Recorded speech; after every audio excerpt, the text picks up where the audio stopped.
વિશ્વની સૌથી મોટી પાર્ટી ભારત દેશમાં જેમના 10 કરોડથી વધુ પ્રાથમિક સભ્યો છે તે ભારતીય જનતા પાર્ટીનું 2024નું સંગઠન પર્વ છેલ્લા 3 માસથી ખૂબ જ ઉત્સાહભર્યા વાતાવરણની વચ્ચે ચાલી રહ્યું છે।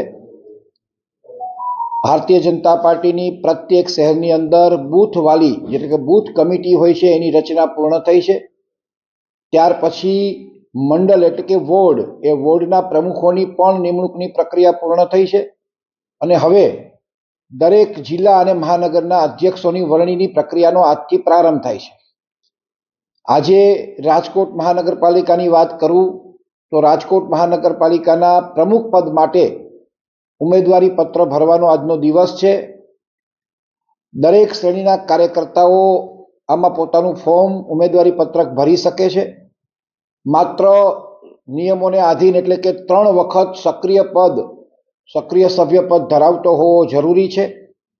પાર્ટીમાંથી સસ્પેન્ડ ન થયેલો હોવો જોઈએ અથવા પરિવારમાંથી કોઈ એક વ્યક્તિ હોદ્દો ધરાવતો હોય તો એ વ્યક્તિ ન હોવો જોઈએ।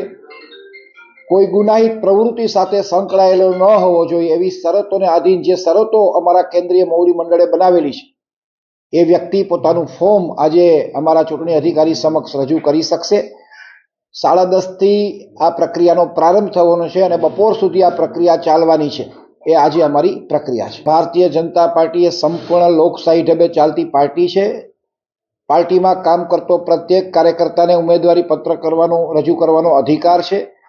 પાર્ટીનો સમર્પિત કાર્યકર્તા, પાર્ટીમાં વર્ષોથી કામ કરતો કાર્યકર્તા એ પોતાની ઉમેદવારી નોંધાવી શકે છે। એટલે દરેકને પાર્ટીનું આહવાન છે કે તમે ચોક્કસ પોતાની ઉમેદવારી નોંધાવી શકો। સેન્સ પ્રક્રિયા આમાં નથી હોતી, માત્ર સંકલન મળશે અને સંકલન મળ્યા પછી એ ચૂંટણી અધિકારી છે એ પ્રદેશ સમક્ષ પોતાનો રિપોર્ટ રજૂ કરશે।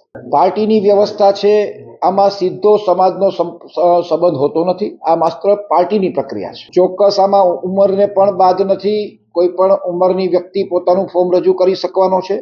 ચૂંટાયેલો પ્રતિનિધિ હશે એ પણ પોતાનું ઉમેદવારી પત્ર રજૂ કરી શકશે અને સંગઠનમાં કામ કરતા લોકો પણ પોતાની ઉમેદવારી રજૂ કરવાના છે।